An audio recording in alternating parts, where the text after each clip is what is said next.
Ingin lebih lagi melayani, mengasihi, ku ingin lebih lagi melayani dan mengasihimu, melayani dan mengasihimu, melayani dan mengasihimu.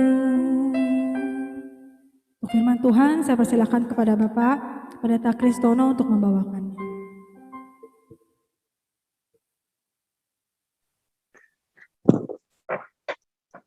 Mari kita bersama-sama berdoa. Bapa di dalam kerajaan surga, Tuhan yang selalu hadir di tengah-tengah persekutuan umat-Mu, khususnya ketika kami bertemu secara online. Tuhan melihat hati kami ketika kami ingin bersekutu bersama, sekalipun kami hanya bisa melalui online. Tetapi kami percaya Engkau hadir di tengah-tengah kami. Karena dimanapun di dunia ini, Engkau maha hadir Tuhan. Bapa di surga, kami tahu keadaan-keadaan kami yang masih di dalam pandemi PPKM, di mana kami mengalami banyak masalah. Bahkan ada yang sakit, bahkan yang ada kehilangan keluarga yang dikasihi. Tapi kami percaya Tuhan, bahwa Engkau hadir bersama dengan kami umat-Mu, karena kami adalah orang-orang yang sebenarnya Tuhan izinkan tinggal di dunia yang dalam keadaan apapun juga. Kami adalah utusan Tuhan untuk menyatakan Kristus yang mendampaikan dunia dengan Allah Bapa. Sebentar kami akan mendengarkan firman-Mu tentang Tuhan mengutus kami. Teguhkan hati kami dengan kekuatan dari Roh Kudus, sehingga firman itu akan menguatkan kami kembali.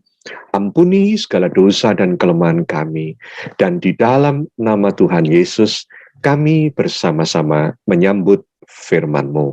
Haleluya. Amin. Selamat pagi semuanya. Ya, kalau kita bertemu online, saya sudah terbiasa menggunakan angkat tangan Bapak Ibu. Ini mengatakan salam, ayo kita salam sama-sama ya. Kita boleh bertepuk tangan atau apa, itu bukan begini lagi, karena kita itu biasanya dengan angkat tangan itu kita memberikan salam kita.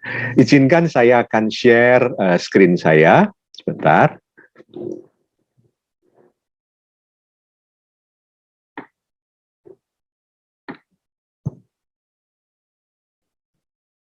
Nah, sebentar ya, maaf sebentar.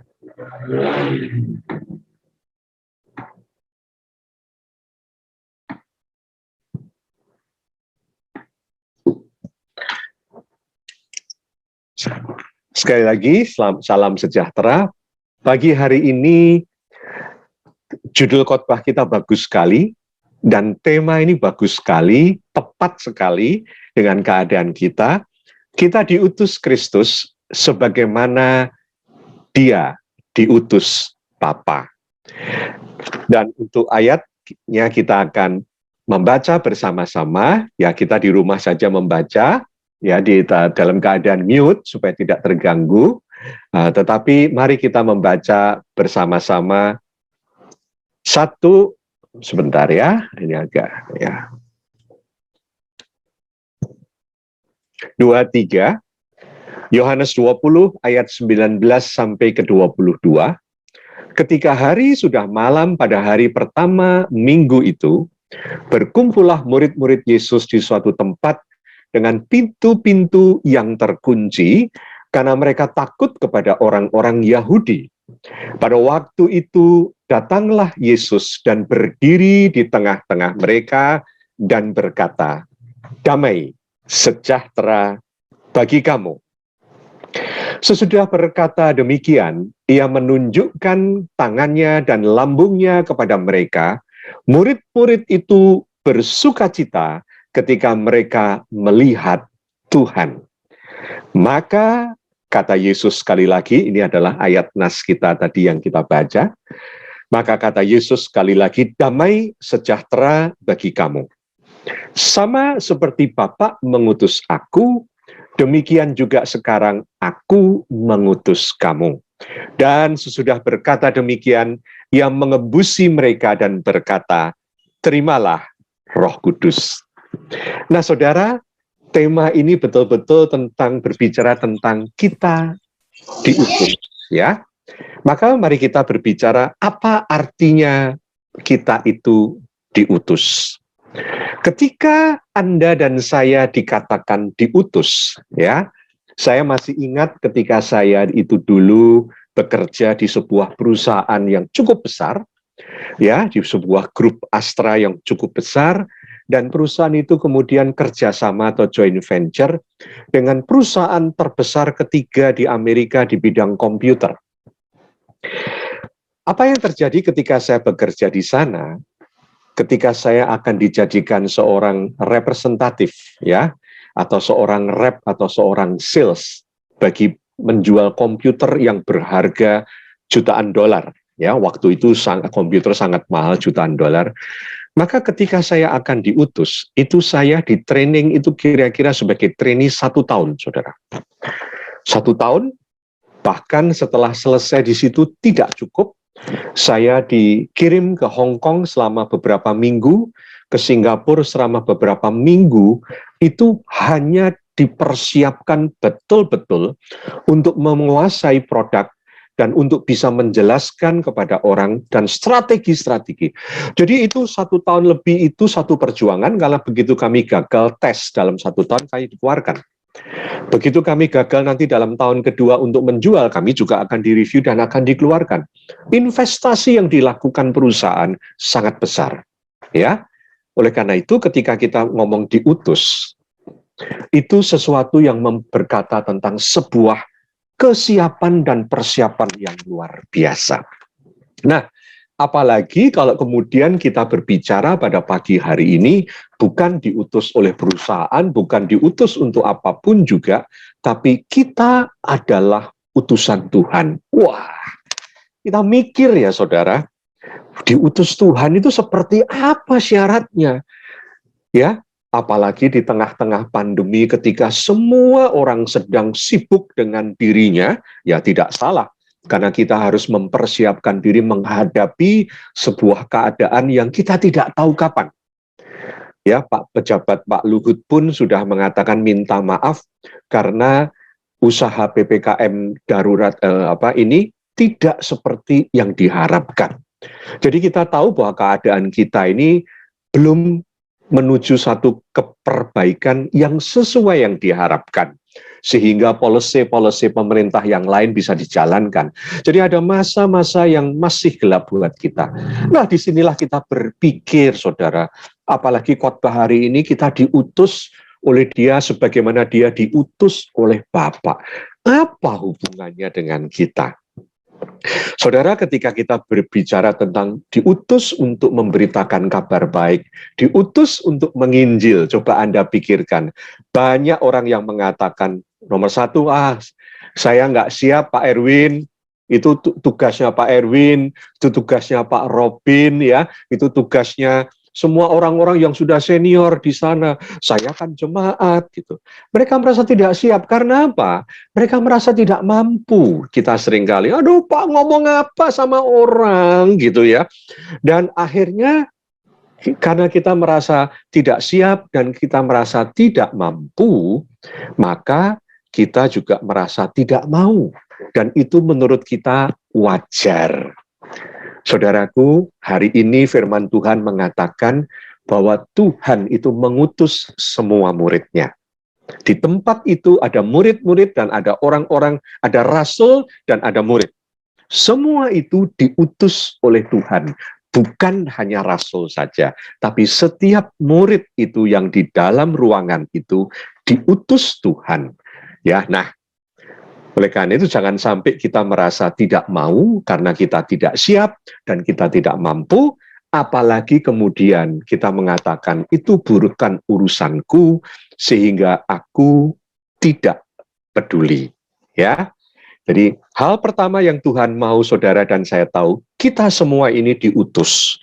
Nah, bagaimana dengan persiapan dan kesiapan dan kondisinya? Saudaraku sekalian, keadaan waktu itu murid-murid diutus dalam keadaan tidak siap. Murid-murid diutus dalam keadaan di tengah ketidaksiapan. Coba Anda bayangkan ketika Anda waktu itu, hari Sabat, hari pertama, bukan hari Sabat, hari Minggu setelah hari Sabat, di mana tadi pagi diberitakan oleh beberapa teman, yaitu Maria Magdalena, dan juga ada orang yang sore hari tadi baru datang dari Emmaus ke Yerusalem, 2 orang mengatakan dua-duanya bertemu dengan Tuhan Yesus. Kemudian Petrus dan Yohanes juga ngomong, tadi pagi gua ke kubur, kuburnya kosong. Saudara, tetapi apa yang terjadi Anda baca di ayat itu, mereka berkumpul di satu ruangan tertutup karena mereka ketakutan dengan orang Yahudi. Orang Yahudi sedang menang-menangnya karena sudah menyalibkan pemimpin mereka. Maka saya percaya tahap berikutnya mereka akan membasmi pengikut Yesus Kristus. Saudara sebenarnya tahu nggak bahwa Tuhan itu mempersiapkan mereka tapi mereka tidak siap? Kalau saudara melihat kitab Yohanes ini, ya, boleh dipelajarin, nanti buka mulai Yohanes 13. Ayat yang pertama, kedua mengatakan, Yesus mengatakan dia sudah tahu bahwa waktunya sudah tiba, maka dia akan kembali kepada Bapa. Dan apa yang Anda lihat dari Yohanes 13, Yohanes 14, 15, 16, 17, sampai Tuhan itu disalib, apa yang Anda lihat? Yesus mempersiapkan murid-muridnya, yaitu para rasul.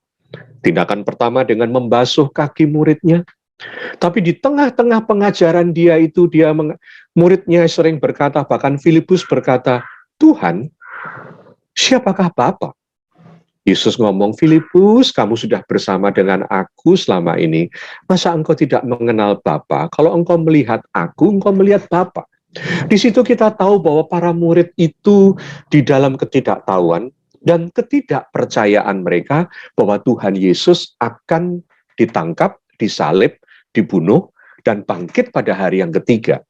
Mereka tidak pernah bisa itu menangkap dan meyakinkan diri mereka.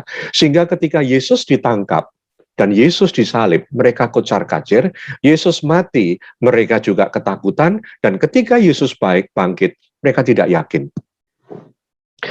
Oleh karena itu, saudaraku sekalian, kalau Anda bertanya, saya tidak siap, murid-murid yang bersama dengan Tuhan Yesus selama beberapa minggu mendekati Paskah itu, mereka juga orang yang tidak pernah siap. Ya, mereka tidak pernah siap.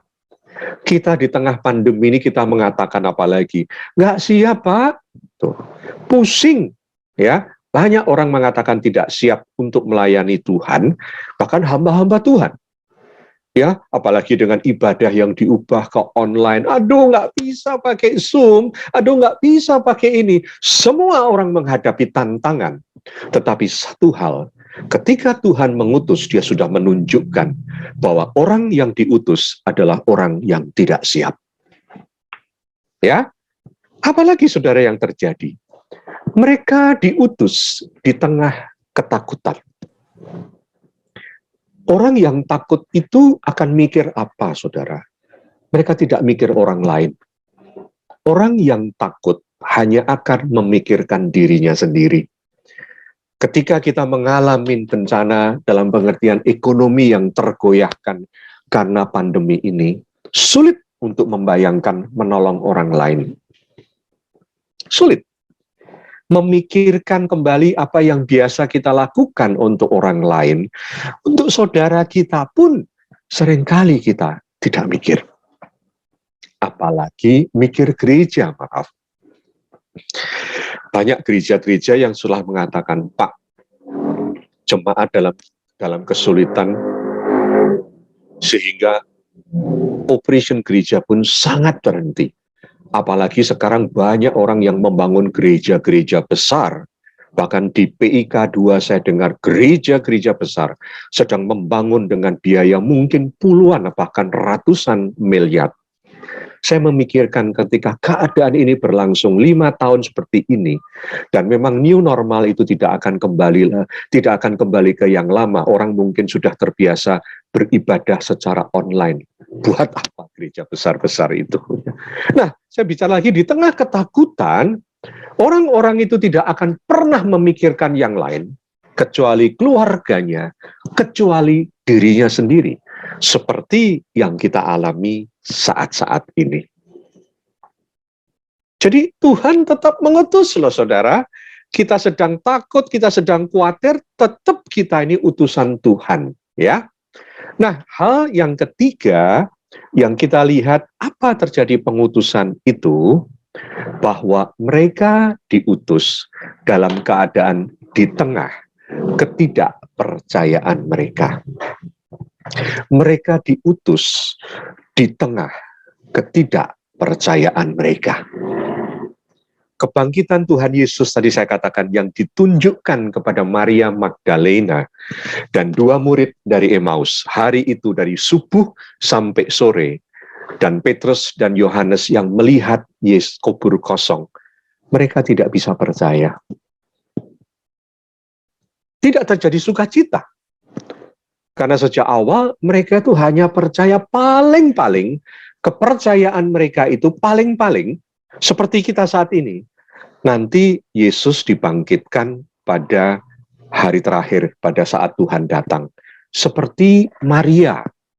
Ketika Lazarus itu mati dan Yesus datang, Lazarus sudah dikubur, Yesus ngomong, jangan takut Maria, Lazarus tidak mati, dia tidur dan dia akan dibangkitkan. Oh, aku percaya guru, dia akan dibangkitkan pada akhir zaman. Setiap orang waktu itu percaya Yesus akan dibangkitkan juga pada akhir zaman, kecuali orang-orang yang disebut orang-orang Saduki yang tidak percaya pada kebangkitan. Tapi sebagian besar rakyat Yahudi percaya ada kebangkitan. Dan mereka itu ketika dikatakan Yesus bangkit, paling mereka berkata itu kan rohnya, kan gitu ya saudara. Ya. Atau mungkin mereka pengen mencari Yesus ketika berita-berita itu ada. Tapi mereka mengatakan buktinya mana, dia nggak datang kepada kita. Mereka mau keluar juga takut, mereka itu di tengah kegalauan dan ketidakpercayaan. Bahkan nanti Anda baca di pasal yang ke-20 ini, ketika Yesus sudah datang berbicara kepada mereka, maka Thomas yang tidak hadir pun tidak percaya dan mengatakan, sebelum aku mencucukkan tanganku, jariku ke lubang di tangannya, aku tidak akan pernah percaya. Karena kepercayaan mereka adalah kepercayaan yang seperti nanti kita dibangkitkan pada akhir zaman. Nah, saudara, dengan ketiga hal ini, setelah Yesus bersiap-siap mempersiapkan mereka sejak sebelum Paskah ketika waktunya sudah dekat, sampai dia bangkit, ternyata mereka tidak siap, mereka takut, dan mereka mengatakan mereka tidak percaya. Kalau Anda di posisi seperti Tuhan Yesus, bukan sebagai Tuhan lah, sebagai hamba Tuhan, atau sebagai pemimpin rohani yang sedang membimbing, atau orang tua yang sedang membimbing anak-anak Anda, ketika mereka tidak siap untuk menghadapi satu langkah berikutnya, mereka cuma takut aja, dan mereka tidak percaya. Wajar. Harusnya Tuhan Yesus datang dengan menghardik mereka. Seperti ketika Tuhan menghardik mereka ketika di atas perahu yang diombang-ambingkan oleh gelombang. Dan mereka mengatakan, Guru, mengapa engkau tidak bangun? Kami mati semuanya. Yesus bangkit menghardik angin dan dia berkata, mengapa engkau tidak percaya? Aku ada di sini, aku adalah Mesias. Kok engkau nggak percaya? Saudara, Yesus bisa marah, Yesus bisa sangat kecewa. Tetapi apa yang terjadi, saudara? Ini yang indah sekali dengan Tuhan kita, Yesus Kristus. Dia mengutus, bukan karena mereka tidak siap, tapi dia mengutus oleh karena kasih karunia Allah. Apa yang terjadi? Malam hari itu, ayat 19 mengatakan, Yesus datang menembus pintu yang tertutup rapat. Yesus datang menembus tembok. Yesus datang ke tempat mereka, tempat yang bersembunyi, yang paling aman buat mereka. Yesus mencari mereka. Ketika mereka tidak mencari Tuhan, mereka dicari oleh Tuhan. Inilah yang dikatakan, bukan kita yang mencari Allah, tetapi Allah yang mencari kita. Inilah yang disebutkan Tuhan mencari manusia. Dan ini dilakukan karena kasih karunia Allah. Relasi Anda dengan Tuhan itu bukan karena kehebatan kita, bukan karena iman kita yang luar biasa, bukan karena kita itu ahli di badan Alkitab dan ahli teologi yang bisa mendebat siapapun juga untuk menyatakan kebenaran Allah menurut versi kita. Kita ada di dalam Tuhan karena Dia terlebih dahulu mengasihi kita oleh karena kasih karunia-Nya. Dia mengasihi murid-murid yang tidak siap. Dia mengasihi murid-murid yang tidak percaya dan dalam ketakutan. Berarti Dia juga mengasihi kita yang mungkin hari ini sedang meragukan Tuhan. Mengapa Tuhan Engkau biarkan pandemi ini menyengsarakan keluargaku? Mengapa Engkau membiarkan bisnisku berantakan? Mengapa Engkau mengambil orang-orang yang aku kasihi, yang Engkau kasihi, yang kami tidak siap kehilangan dia? Mengapa Tuhan? Di tengah-tengah ketidaksiapan kita, di tengah-tengah kita sedang tidak mencari Allah, ingat, Dialah yang datang dan hari ini Dia mengutuk pintu hati Anda dan saya untuk mengutus karena kasih karunia. Karena kasih karunia Allah yang mengasihi para murid, dan kasih itu juga mengasihi kita, sehingga Dia harus mengutus orang-orang yang Dia kasihi para murid, menjangkau orang-orang yang Dia kasihi, yang belum menerima kasih karunia Allah. Oleh karena itu Dia mengutus kita seperti Dia diutus oleh Allah. Saudara, mari kita berbicara tentang iman kita kepada Tuhan. Apakah iman Anda kepada Tuhan itu berdasarkan kehebatan kita? Apakah itu hasil dari ibadah Anda yang begitu rajin membaca Alkitab, kemudian hadir di ibadah, memberi persembahan, melayani Tuhan? Apakah itu yang Anda yakin Anda itu diterima oleh Tuhan? Kalau iya, maka kita tidak beriman karena kasih karunia Allah yang mengasihi terlebih dahulu kepada kita, apapun kondisi kita. Seperti para murid yang mengecewakan Tuhan, seperti Petrus yang menyangkal Tuhan. Mereka semua ada di tempat itu, dan Yesus mencari mereka. Bukan karena mereka hebat, tetapi karena kasih-Nya itulah yang ingin membuat mereka kembali kepada Dia. Kalau kita itu kemudian merasa kita itu dekat dengan Tuhan karena itu usaha kita, karena itu kesungguhan kita, maka kita tidak akan punya kasih kepada orang lain. Karena ketika kita bertemu dengan orang lain dan orang itu ada masalah, kemudian yang kita pikirkan dosanya itu apa? Kamu salah sih, kamu gini sih, harusnya kamu itu bertobat, harusnya kamu ke gereja balik lagi, harusnya kamu baca Alkitab seperti aku, harusnya kamu ini melayani Tuhan, tinggalkan kehidupanmu yang buruk, kamu harus mempersembahkan pekerjaanmu itu harus memberi Tuhan. Semuanya itu bukan kasih karunia, karena kita punya iman bukan berdasarkan kasih karunia Allah. Tetapi sekali lagi, Tuhan itu mengasihi kita karena kasih karunia-Nya, bukan karena kehebatan kita. Bahkan ketika kita seperti kondisinya, seperti para murid yang tidak bisa diharapkan, Tuhan mengharap Anda dan saya untuk mau diutus oleh Tuhan. Oleh karena itu, perkataan pertama yang dikatakan oleh Tuhan adalah shalom. 2 kali dia berkata shalom atau damai sejahtera. Ketika dia masuk, dia tidak marah. Ketika dia masuk, dia tidak menghardik mereka. Tapi katakan, hey, damai ya, damai ya. Kaget mereka. Dan ketika dia mengatakan damai ya, artinya Allah berdamai dengan mereka. Ini loh, aku Mesias. Ini loh, aku mati buat kamu. Dia tunjukkan tangannya yang berlubang. Dia tunjukkan labungnya yang tertusuk.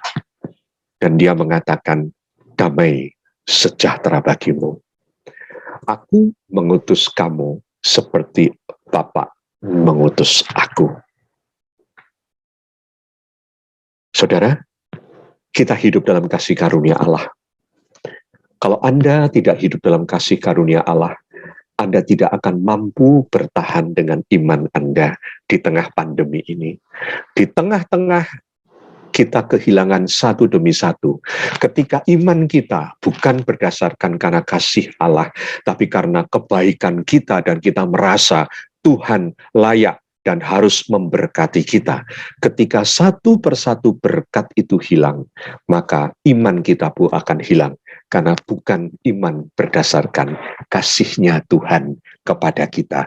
Iman bukan karena menerima kasih Tuhan, karena keadaan apapun juga di dalam hidup kita.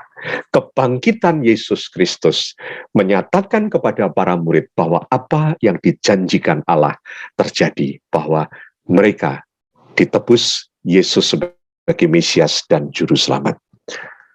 Karena itu jangan mengandalkan iman yang berdasarkan kekuatan kehebatan kita. Sekarang ini tidak ada orang yang berani menunjukkan kehebatannya. Dulu banyak, ketika masih pelayanan merasa diberkati dan sebagainya menunjukkan. Sekarang semua orang sedang terpukul. Mari kita melayani karena Dia mengasihi kita terlebih dahulu dan menyelamatkan kita. Itu inti ketika Tuhan mengatakan damai sejahtera. Tuhan juga mengatakan yang ditulis oleh Rasul Paulus, untuk menghadapi dunia ini bukan dengan kekuatan kita tapi kasih karunia, yaitu damai sejahtera. Dalam Filipi 4 ayat 6 dan ke-7 dikatakan, janganlah hendaknya kamu khawatir tentang apapun juga, tetapi nyatakanlah dalam segala hal keinginanmu kepada Allah dalam doa dan permohonan dengan ucapan syukur.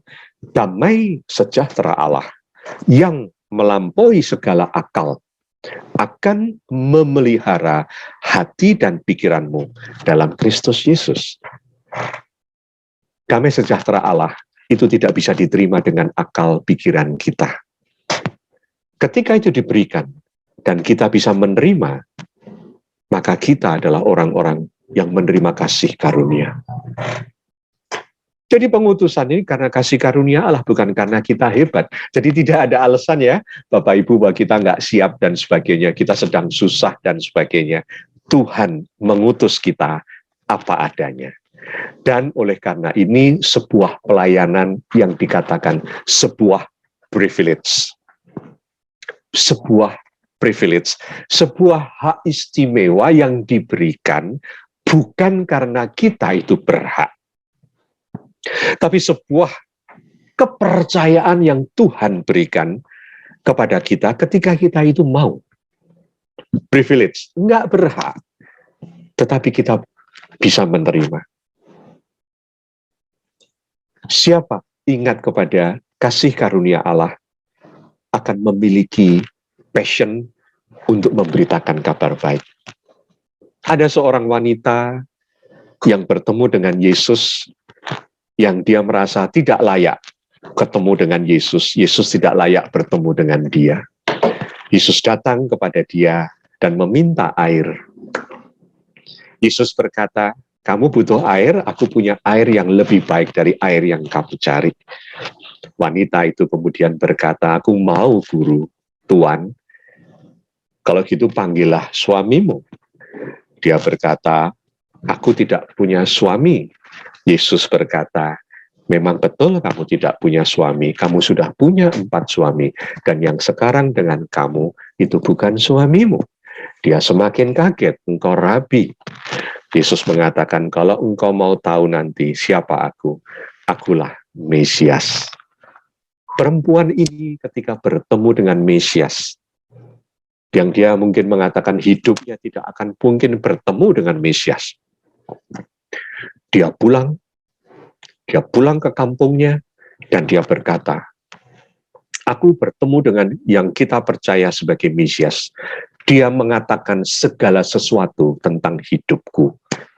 Dan dia bersaksi, dan dia mengajak orang-orang itu bertemu Tuhan Yesus. Inilah sebuah privilege. Inilah sebuah privilege.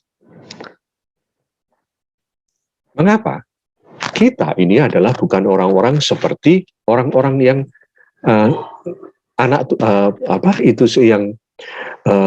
saudara kandung yang sulung.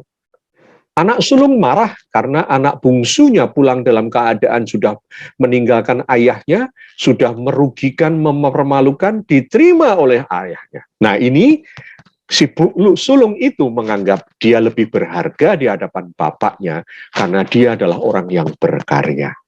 Sekali lagi itu, kasih Tuhan itu adalah kasih karunia, dan ini sebuah privilege untuk kita menerima. Maka itu ketika Anda dan saya memiliki damai sejahtera Allah, Anda akan kuat. Dan itulah yang harus Anda bagikan ke dunia ini. Kalau Anda merasa bisa berbicara tentang Tuhan, ketika Anda sehat, ketika Anda diberkati dengan luar biasa, nggak usah ngomong tentang Tuhan pun Anda akan dihormati oleh orang. Para selebriti, para konglomerat itu dihormati. Tetapi ketika engkau datang, kita memiliki damai sejahtera Allah, engkau dibutuhkan oleh semua orang. Saudara, saya memberikan satu kesaksian nyata dari kepergian sahabat saya, rekan sebelah pelayanan saya di Hagai. Awalnya di sebelum minggu terakhir bulan Juni kemarin, bulan Mei, sebelum minggu pertama bulan Juni, saya ingat sekali. Kami diberi kabar teman kami, seorang laki-laki, kepala rumah tangga di kota di Jawa Tengah, kena COVID dan harus masuk ke rumah sakit dan minta didoakan karena dia harus memakai ventilator. Semua kami berdoa. Kemudian saya kontak dia, tiba-tiba dijawab oleh istrinya, Pak Kristono, saya istrinya, karena Pak Jun nggak boleh memegang handphone di dalam ICU. Oh, saya membayangkan orang di dalam ICU itu kayak apa ya, saudara, nggak boleh tahu berita dari luar. Kemudian dimasukin dengan tabung itu, saya tidak bisa membayangkan. Kemudian kami mendoakan dan dia mengatakan, bagaimana keadaanmu?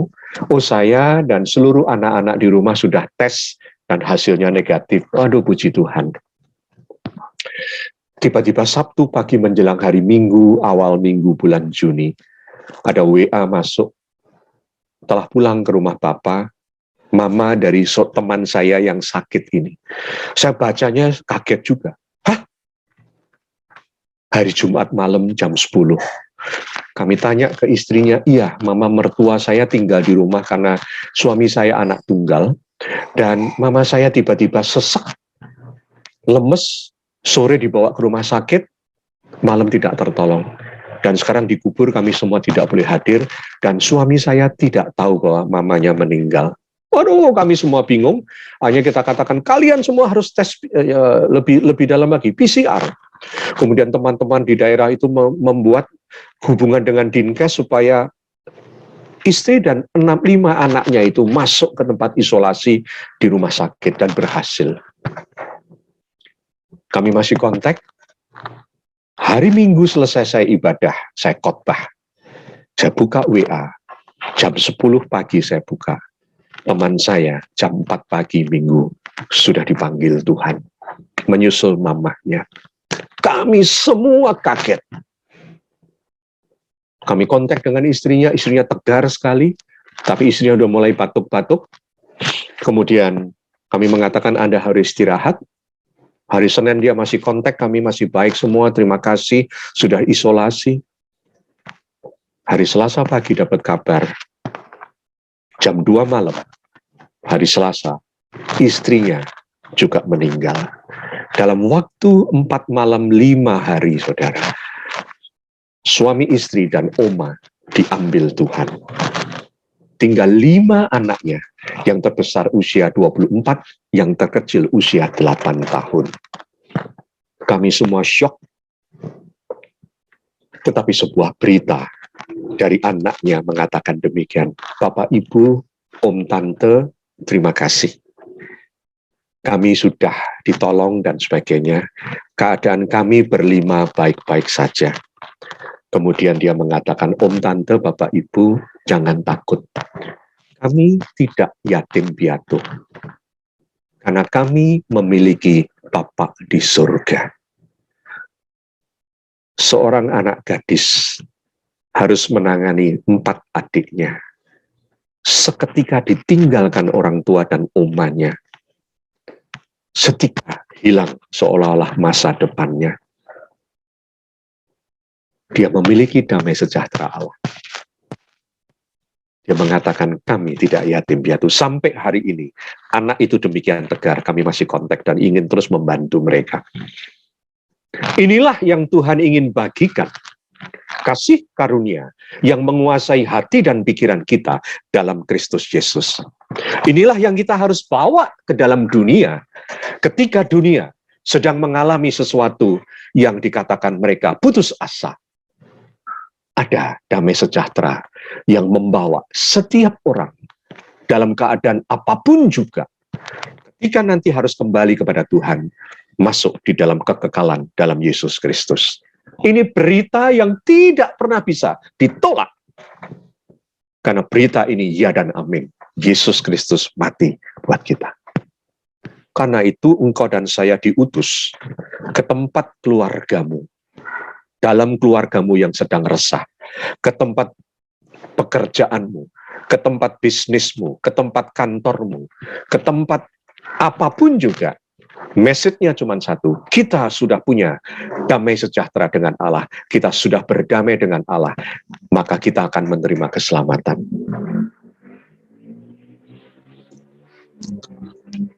Oleh karena itu, pengutusan ini bukan hanya sebuah kasih karunia dan privilege. Pengutusan ini juga adalah dalam penyertaan Roh Kudus. Dan sesudah berkata demikian, ia mengembusi mereka dan berkata, terimalah Roh Kudus. Sekali lagi, ketika Anda diutus dan saya diutus, itu bukan karena kehebatan kita, tetapi karena kuasa Allah menyertai kita. Anak muda tadi, anak teman saya, bisa berkata demikian karena dia dikuatkan oleh Roh Kudus. Dan apa yang dia katakan itu menjadi sebuah kesaksian, sebuah pengutusan ketika dia harus bertemu dengan orang-orang yang sedang menderita seperti mereka. Roh Kuduslah yang sebenarnya membuat orang percaya. Kita cuma bersaksi apa adanya yang kita alami, yaitu damai sejahtera Allah. Kita harus punya itu dulu dalam hidup kita. Dan baru kita ketika diutus dalam ketidakmampuan kita, kita hanya menyaksikan seperti anak itu yang tidak mampu melakukan apapun juga. Karena langsung secara manusia yatim piatu dengan ditinggal orang tua dengan 5 bersaudara. Tapi memiliki kekuatan Roh Kudus. Roh Kuduslah yang membuat orang bisa percaya. Rasul Paulus itu berkata di dalam 1 Korintus 2 itu bagus sekali. Yang mengatakan seperti ada tertulis bahwa apa yang tidak pernah dilihat oleh mata dan tidak pernah didengar oleh telinga dan yang tidak pernah timbul dalam hati manusia, semua yang disediakan Allah untuk mereka yang mengasihi Dia. Ya, dan dia mengatakan bahwa mengapa kita bisa percaya? Karena kita punya Roh Allah. Karena hanya Roh Allah yang tahu tentang Allah. Maka ketika kita punya Roh Allah, maka kita tahu apa yang diberikan Allah kepada kita. Maka itu jangan takut. Dalam pengertian jangan mengatakan tidak siap. Karena Roh Kuduslah yang menyertai kita. Mari saudaraku sekalian, di tengah-tengah keadaan ini, justru gereja harus menjadi terang. Hendaklah terangmu bercahaya. Semua setiap orang melihat perbuatanmu yang baik dan memuliakan, dan mereka memuliakan Bapakmu yang di surga. Kiranya apa yang Tuhan lakukan bagi para murid, itu seluruhnya berlaku bagi kita. Karena Tuhan mengasihi kita. Tuhan memberkati kita semuanya. Mari kita berdoa. Bapa di dalam kerajaan surga, terima kasih firman-Mu begitu membukakan kami. Ketika Engkau mengutus, para murid tidak pernah siap diutus oleh Engkau, sekalipun Engkau sudah mempersiapkan mereka. Demikian juga Engkau mengutus kami. Engkau tahu keadaan kami. Engkau tahu kemampuan kami. Engkau tahu apa yang sedang kami alami. Biarlah kami menerima shalom yang daripada-Mu di tengah-tengah pergumulan kami. Shalom yang dari Tuhan, yang mendamaikan kami dengan Allah. Shalom yang akan menyertai hidup kami. Tuhan, terima kasih karena Roh Kudus beserta dengan kami. Engkau tahu apa yang terjadi karena Engkau ada di dalam kami. Dan biarlah Engkau membuat kami boleh menjadi saksi-Mu.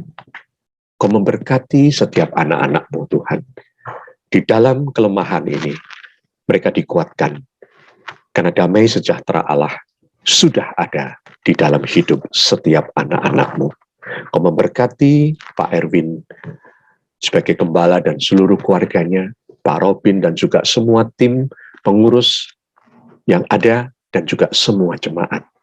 Kami mohon kasih karunia-Mu aja Tuhan, karunia Tuhan, supaya kami boleh terhindar dari pandemi ini, dan kami menjadi saksi-Mu, dan pada keadaan membaik, kami boleh menjadi orang-orang yang menjadi berkat bagi orang-orang lain. Di dalam nama Tuhan Yesus yang mengutus kami berserah kepada-Mu Bapa yang mengutus Yesus Kristus. Haleluya. Amin. Terima kasih. Selamat pagi.